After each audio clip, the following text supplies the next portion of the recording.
రెండోది మీరు ప్రస్తావించినట్టు నాగబాబు గారి వ్యవహారం ఇక్కడ కూడా సినిమాటిక్. ఉమ్, ఫస్ట్ నాగబాబు గారి సంబంధించి ఏమంటాడు? నాగబాబు గారు కేటాయించింది మా అన్నని కాదు, నా కులమని కాదు, ఉమ్, ఆయన పార్టీకి చేసిన సేవలు, ఉమ్, నో అబ్జెక్షన్. రెండో అంశం, నాకు కులాలు వాటి పట్టింపే లేదు, నాకు పట్టింపల్ల పని. ఉమ్, అందులో భాగంగా దుర్గేష్ గారిది ఏ కులం కూడా నాకు తెలియదు. అవును.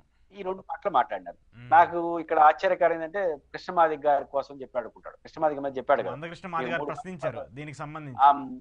3 పదవులు ఉంటే 2 పదవులు మీ కులానికి తీసుకున్నాం, ఓ పదవి కమ్మాయినికి ఇచ్చాం, దళిత బలహీన వర్గాలకు ఎందుకు లేదు ఉమ్, అని ప్రస్తావించాడు. ఉమ్, దానికి సమాధానం ఉంటా, దుర్గేష్ అయినా నా కులం అని కూడా తెలియదని చెప్పి. ఉమ్, మరి దీని జనం అంత మరీ జనం అంత అమాయకులా? ఇప్పుడు మీ పార్టీ తరఫున పోటీ చేసిన ఎమ్మెల్యే కులం కూడా తెలియకుండా ఇచ్చారు, ఒకరు ఇచ్చి తెలియకుండా ఇచ్చేసారు, ఇప్పుడు మార్చేస్తారా? ఉమ్, ఇప్పుడు తెలిసింది కదా, కృష్ణమాదిక్ గారు చెప్పిన తర్వాత తెలిసింది దుర్గేష్ గారు. దుర్గేష్ గారు మార్చమని నా ఉద్దేశం కాదు, అదే ప్రామాణికం అయితే మార్చేయాల్సి వస్తుంది. అదే ఆయన మాట్లాడే మాటలు అలా ఇంప్లిమెంట్ అవుతున్నాయి, అలా రిఫ్లెక్ట్ అవుతున్నాయి దాని పడతాయి. ఇప్పుడు నాగబాబు గారికి సంబంధించి నో డౌట్ నాగబాబు గారు ప్రజారాజ్యంలో పనిచేశారు, మీతో పాటు పనిచేసినారు, జనసేనలో ఆయన మంత్రి పదవికి జనసేనకు వచ్చే అవకాశాలు అందిపుచ్చుకునే దాంట్లో ఆయన అర్హత ప్రమాణాలకు సంబంధించి నాకు ఎటువంటి అభ్యంతరం లేదు. నో డౌట్ అర్హత కలిగిన వ్యక్తి, మీ తర్వాత అంత కష్టపడిన వ్యక్తి, ఇవ్వండి. కానీ ఎందుకు ప్రశ్నలు గురవుతారంటే ఇదే ఉపన్యాసం జగన్ ఉద్దేశించి ఏం మాట నిన్న కూడా మాట్లాడుతున్నాడు, పోయి జగన్ అడగండి అని. ఎందుకు అడగాలి జగన్ని? జగన్ మనలాగా ఇప్పుడు సిద్ధాంతం చెప్పలేదే, కుటుంబం వద్దు, కులం వద్దు, బంధుత్వాలు ఉండకూడదు, ఈ పెద్ద పెద్ద సిద్ధాంతాలను మనం చెప్తివి, మనం చెప్పాం కాబట్టి ఇప్పుడు వాళ్ళు అడుగుతున్నారు. వాళ్ళు కూడా అడగరు. ఎందుకు అడుగుతారంటే జగన్ ఉద్దేశించి నీ కులం వాడికి ఇచ్చేస్తున్నావు, నీ కుటుంబ సభ్యులకి ఏది వైవి సుబ్బారెడ్డి గారు, నా బాలినేని శ్రీనివాసరెడ్డి గారు, అవినాష్ గారి దృష్టిలో పెట్టుకొని నీ కుటుంబ సభ్యులకి ఇచ్చేస్తున్నావు, నీ కులం వాళ్ళకి ఇచ్చేస్తున్నావు, ఇదేది కుటుంబ పాలన, ఇవన్నీ ఆయనతో మాట్లాడేసినావు.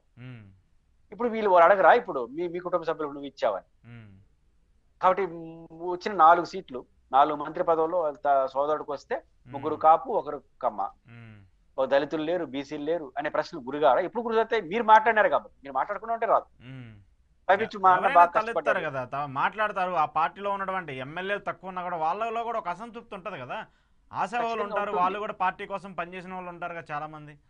ఖచ్చితంగా ఉంటారు. ఇప్పుడు వైసీపీ అడగడంలో ఇంకొక లాజిక్ అడుగుతుంది కదా, మా అన్న పనితీరు కంటే అంటే బాగా కష్టపడ్డాడు కాబట్టి ఇచ్చారు. ఇక్కడ అన్నం చూడకూడదు, బంధువుని చూడదు, కులాన్ని చూడదు. మరి ఈ సూత్రం జగన్ వర్తించదా? నేను బాలినేని శ్రీనివాసరెడ్డి కష్టపడకుండా ఇంట్లో కూర్చోండి ఆ రోజు వచ్చి మంత్రి పదవి తీసుకున్నాడా?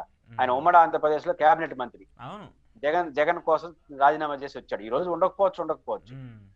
ఉమ్మడి రాష్ట్రంలో కేబినెట్ మంత్రి రాజీనామా చేసి తెగించి వచ్చిన ఆయనకి చిన్న రాష్ట్రానికి మంత్రి చేయడం తప్ప కష్టపడి వస్తేనే కదా. కష్టపడంగా త్యాగం కాడు చేసినాడు, మీ అన్నకన్నా ఎక్కువే చేసినాడు.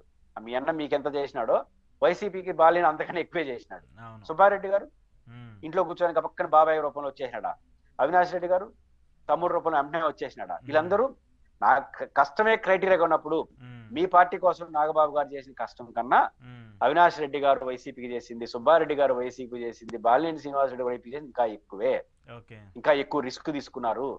కాబట్టి ఈ జగన్ ఉద్దేశించి పార్టీ వైసీపీని ఉద్దేశించి మీరు సిద్ధాంతం చెప్పకపోతే ఈ రోజు మీరు దార్థాంతం గురిగారు. కాబట్టి అది గమనించండి అంటున్నాను పవన్ కళ్యాణ్ గారు. మనం ఇతరులకు మాత్రం నీతులు చెప్తాం, నా వరకు వచ్చేసరికి సిద్ధాంతం చెప్తానంటే అది కుదరదు. ఇతరులు విమర్శిస్తాం, నేను సిద్ధాంతం చెప్తానంటే కుదరదు. ఖచ్చితంగా విమర్శలకు గురవుతారు. కాబట్టి పవన్ కళ్యాణ్ గారు కారణంగానే దుర్గేష్ గారు క్వశ్చన్ అయినారు, రేపు పవన్ కళ్యాణ్ గారు క్వశ్చన్ అవుతారు, నాగబాబు గారు క్వశ్చన్ అవుతారు. మీరు తప్పు చేశారని కాదు, మీరు ఇతరుల మీద దాడి చేశారు కాబట్టి ఖచ్చితంగా ఇది పెద్ద ప్రశ్నలకు గురవుతారు. రాబోయే కాలంలో నాగబాబు గారికి పవర్ ఇచ్చిన తర్వాత 4 పదవులు వస్తే మొత్తం 3 మీ వాళ్ళే, దాంట్లో సగం 50% కుటుంబం, 75% కులం. ఈ చర్చ రాకుండా ఎట్టుంటుంది? డెఫినెట్ గా వస్తుంది.